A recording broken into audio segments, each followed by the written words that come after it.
Chief justice काजी फायज ईसा के एजाज में full court reference आज होगा। जस्टिस याह्या अफरीदी 3 साल के लिए चीफ जस्टिस ऑफ पाकिस्तान का मनसब संभालेंगे। हलफ बर्दारी की तकरीब कल होगी।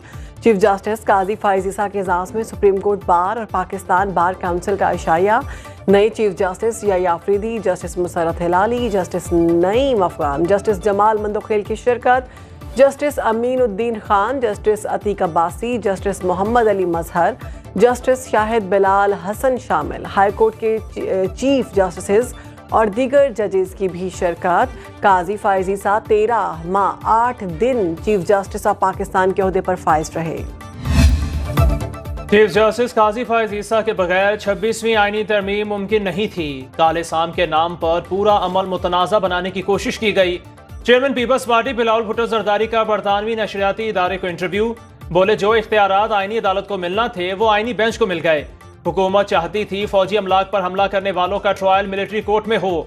मुल्क से सियासी इंतकाम की रविश को खत्म करना है तो पहला कदम जेल में बैठे शख्स को उठाना होगा।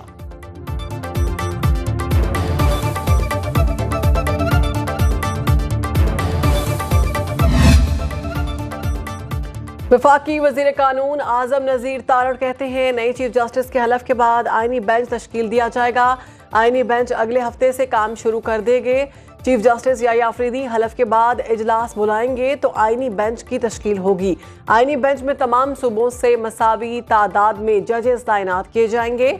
सीनियर तरीन जज आईनी बेंच का सरबराह होगा।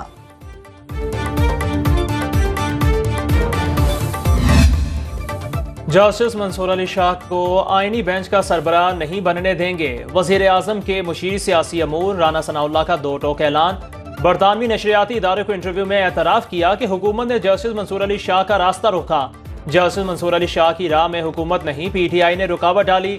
PTI वालों ने यह बात की कि अक्टूबर में मंसूर अली शाह आएंगे और हमारा बंदोबस्त कर देंगे। तहरीक इंसाफ से सियासी मुज़ाकरात की हामी है मगर आगे से जवाब नामाकूल आता है। बुशरा बीबी और बानी PTI की बहनों पर मुकदमात के हक में नहीं हूं।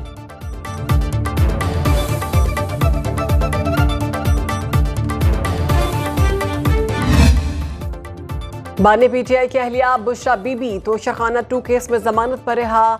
बनी गाला में कुछ देर कयाम के बाद पेशावर पहुंच गई। वज़ीर आला हाउस में कयाम रहेगा। इस्लामाबाद हाई कोर्ट ने गुज़श्ता रोज 10 लाख रुपए के मुचलकों के एवज जमानत मंजूर की। जेल इंतजामिया ने रोबकार मिलने के बाद अडियाला जेल के गेट नंबर 5 से रिहा किया। स्पेशल जज सेंट्रल की अदालत में 26 अक्टूबर को फर्द जुर्म आयद होने का इम्कान। बैरिस्टर गौहर कहते हैं बुशरा बीबी की रिहाई किसी डील का नतीजा नहीं। बानिया PTI की रिहाई भी अदालत के जरिए ही होगी। डील होती तो बुशरा बीबी 9 महीने जेल में ना रहती।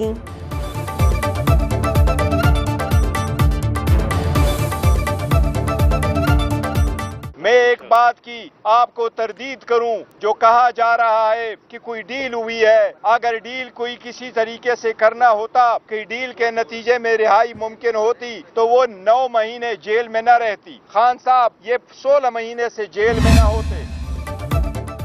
पहले ही बता दिया था बुशरा बीबी रिहा हो जाएंगी। सेनेटर फैसल वावडा का कहना है बुशरा बीबी पर कोई नया केस नहीं बना। उनकी गाड़ी भी VIP तरीके से जेल के अंदर जाने दी गई।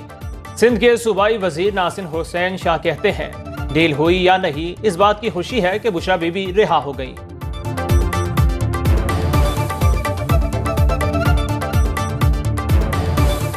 देखें डील हो या ना हो लेकिन बुशरा बीबी जो आज आज़ाद हुई हैं तो ये अच्छी बात है।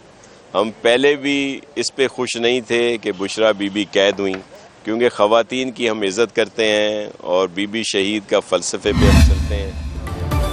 अदालती हुक्म पर बानी PTI से वकला की अडियाला जेल में मुलाकात। इस्लामाबाद हाई कोर्ट के जस्टिस सरदार इसहाक ऑर्डर के बावजूद मुलाकात न कराने पर बरहम रिमार्क्स दिए। मुलाकात से इनकार अदालती हुक्म की खिलाफ वर्जी है। स्टेट काउंसिल ने कहा 3 अक्टूबर के बाद सिक्योरिटी थ्रेट्स की वजह से पाबंदी लगी। अदालत ने इस्तफसार किया क्या हुकूमत नोटिफिकेशन जारी करके एक जगह को सील करके इंसाफ की फराहमी कर सकती है।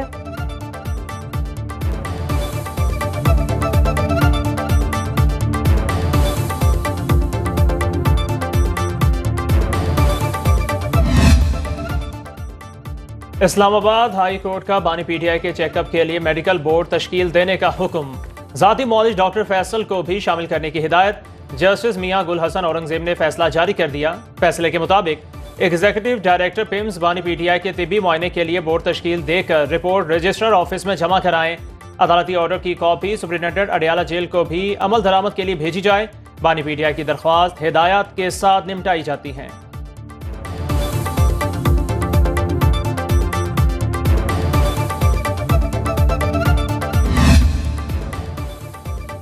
अमरीकी कानून साजों का बानी पीटीआई की रिहाई के लिए बाइडन को खत, सिफारती आदाब की खिलाफवर्जी है। तर्जुमान दफ्तर खारजा मुमताज ज़हरा बलोच की हफ्तावार ब्रीफिंग, कहा ऐसे खतूत पाक अमरीका ताल्लुकात और बाहमी एहतराम के साथ मुमासलत नहीं रखते। वज़ीर आज़म शहबाज शरीफ ने डॉक्टर आफिया सिद्दीकी की रिहाई और सजा मुआफ़ी के लिए अमरीकी सदर को खत लिखा। पाकिस्तान ने ब्रिक्स की रुकनियत के लिए दरख्वास्त की है।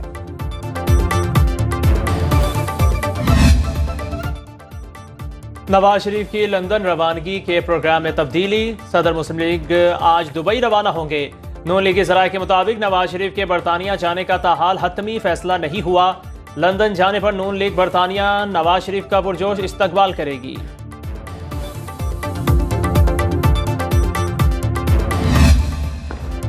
पिंडी टेस्ट का दूसरा रोज पाकिस्तान 3 विकेट पर 73 रन से इनिंग्स का आगाज करेगा। कप्तान शान मसूद और साउथ शकील इंग्लिश बॉलर्स का सामना करेंगे। पहले रोज इंग्लैंड की टीम फिर पाकिस्तानी स्पिनर्स के सामने ढेर 267 रन पर पूरी टीम पवेलियन लौट गई।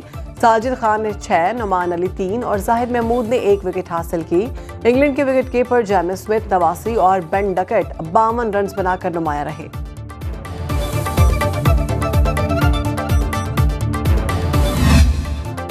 Islamic trade financing corporation Pakistan को $3 अरब कर्ज देगा। PIA और इस्लामाबाद एयरपोर्ट की निजकारी नवंबर में हो जाएगी। वफाकी वजीर खजाना मोहम्मद औरंगजेब की वाशिंगटन में इस्लामी ट्रेड फाइनेंसिंग कॉरपोरेशन, रेटिंग एजेंसियों, IMF और बैंकों के हुकाम से मुलाकातें। मौसमियाती तब्दीलियों से निपटने के लिए IMF से $1 अरब फंडिंग की बाज़ाब्ता दरख्वास्त।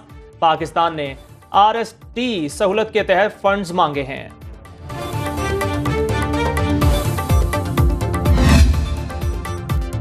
नेपरा ने बिजली 86 पैसे फी यूनिट सस्ती करने की मंजूरी दे दी। सारिफिन को रिलीफ अगस्त के माहाना फ्यूल चार्जेस एडजस्टमेंट की मद में दिया जाएगा। एडजस्टमेंट अक्टूबर के बिलों में की जाएगी। जिन सारिफिन को बिल मौसूल हो चुके उन्हें नवंबर में रिलीफ मिलेगा।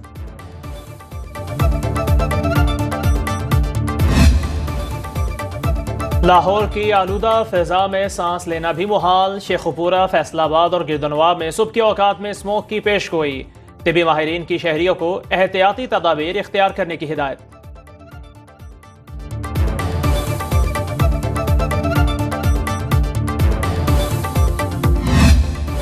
तुर्की में अंकारा हमले की कुर्दिस्तान वर्कर्स पार्टी जिम्मेदार करार। तुर्क फजाइया की शाम और इराक में कुर्द बागियों के ठिकानों पर बमबारी। आलमी बिरादरी की हसास इदारे पर दहशतगर्द हमले की शदीद अल्फाज में मुजम्मत।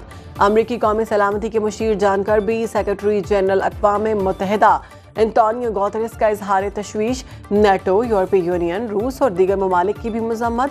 हमले में 5 अफराद जाँ बहक, 22 जख्मी हुए। 3 जख्मियों की हालत तशवीशनाक।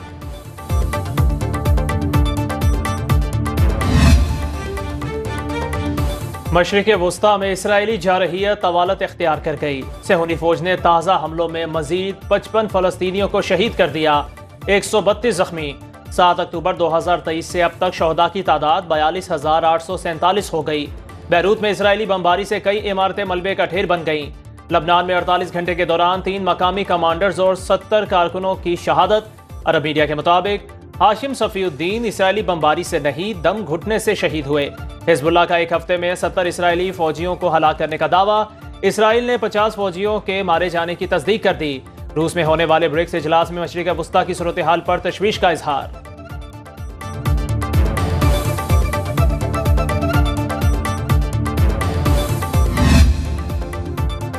मलेशिया के साबिक वज़ीर आज़म नजीब रज़ाक ने अरबों डॉलर की करप्शन पर आवाम से माफ़ी मांग ली। बोले, मुझे ये बात हर रोज़ तकलीफ देती है।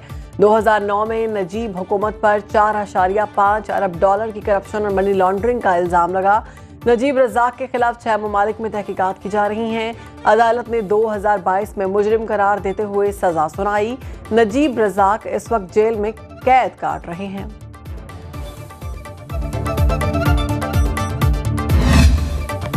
और कराची में वर्ल्ड कल्चर फेस्टिवल में यूएई के सकाफती रंगों की बहार, अरब मौसीकी और तलवार रक्स ने शायकीन के दिल जीत लिए। मुत्तहिदा अरब अमारात का सकाफती खैमा भी सज गया। नायाब नस्ल का सफेद बाज शहरियों की तवज्जो का मरकज।